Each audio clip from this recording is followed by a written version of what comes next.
Meus melhores cumprimentos àqueles que comparecem a esta exposição da série Claves Notariais e Registrais, que tem o apoio da ANOREG do Estado do Paraná e da Academia Paranaense de Direito Notarial e Registral. Eu cumprimento a presidente da ANOREG Paranaense e integrante da academia, a professora Mariana Pozzenato Martins, bem como cumprimento a coordenadora acadêmica da ANOREG Paranaense e também integrante da Academia Paranaense de Direito Notarial e Registral, a professora Mônica Dallavecchia. Ambas, Mônica e Mariana, Mariana e Mônica, professoras da pós-graduação aqui da UniÍtalo, Centro Universitário Católico Ítalo-Brasileiro, onde nós temos atualmente em andamento 4 cursos de pós-graduação na área dos registros e das notas. Muito bem, nós estamos cuidando aqui da 15ª parte do nosso tema Fontes de Direito Notarial e Registral. Um tema longo e estamos justamente no momento em que vamos tratar de dividir as leis humanas.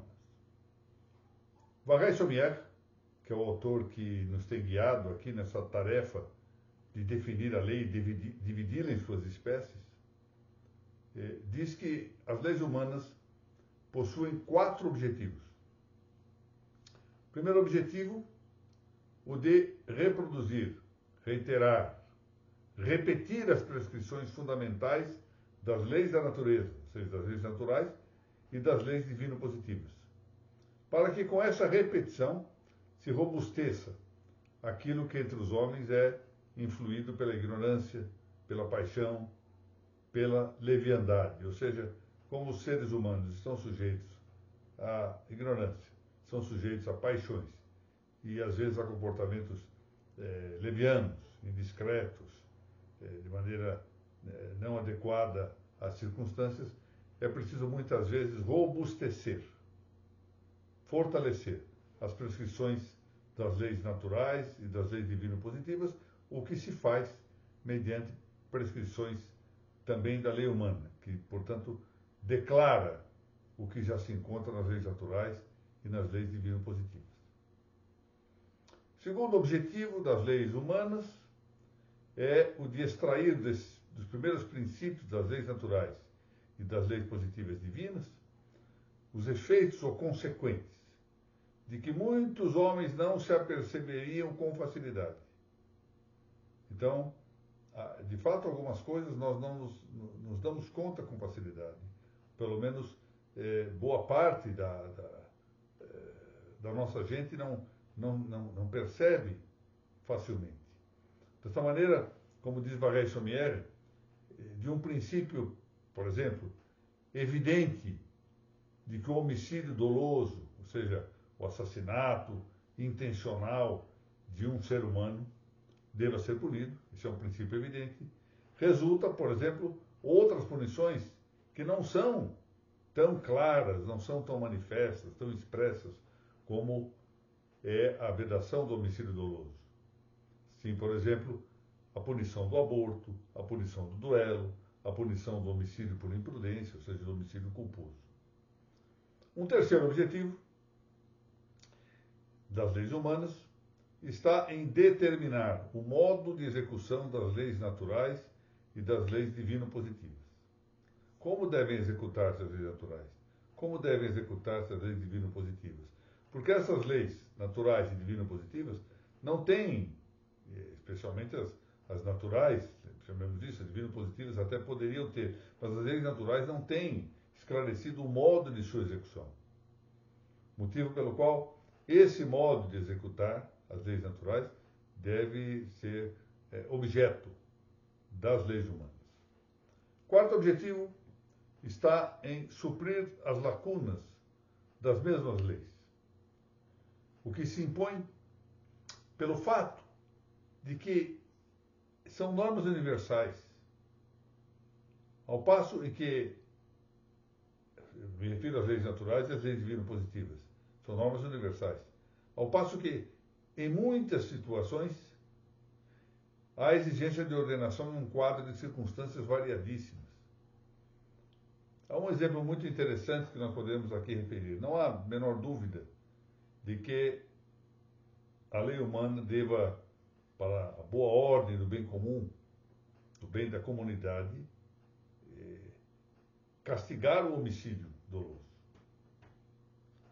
Entre outras coisas, entre outros delitos, castigar o homicídio doloso. Mas com qual pena? Com qual tipo de pena? Se for uma pena de privativa da liberdade, por quanto tempo? Isso vai variar de acordo com uma série de critérios, entre esses critérios estando das circunstâncias particulares. Temporais, muitas vezes. Um país, num dado tempo, precisa maior punição, no outro tempo não é tão relevante o tema da quantidade da pena. Por outro lado, as leis humanas são sempre leis positivas, por evidente. Elas não são leis universais, não são imutáveis. Portanto, essa é uma distinção importante a fazer entre as leis humanas, de um lado, e, de outro lado, as leis naturais e as leis divino-positivas, que são universais e que, portanto, enquanto tal, não são mutáveis. Elas podem, sim, muitas vezes, moldar-se a situações particulares, mas são imutáveis. Dividem-se as leis humanas em leis eclesiásticas e leis civis, ou seja, correspondendo a um plano religioso e ao plano secular, ao plano civil, correspondendo às autoridades de que emanam, segundo nos diz Varret-Sommières, responder por essas leis. Como toda lei, também as leis eclesiásticas, as leis civis, devem provir daquele que tem o cuidado da comunidade.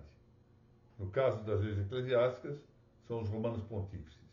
No caso das leis civis, são os poderes temporais.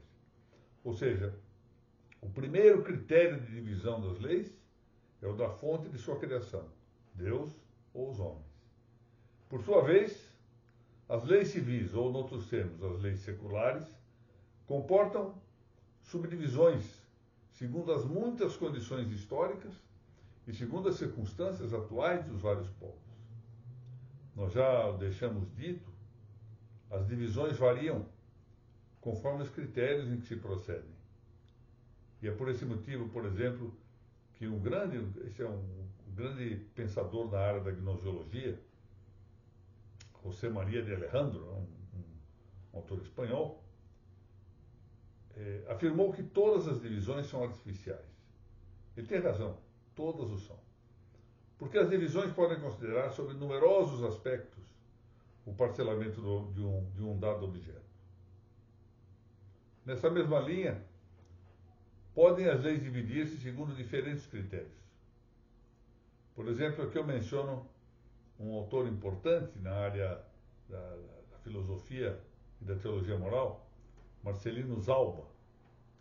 Zalba classifica as leis segundo variados critérios. Por exemplo, segundo a matéria, dizendo que as leis podem ser favoráveis, podem ser odiosas, podem ser afirmativas e podem ser negativas.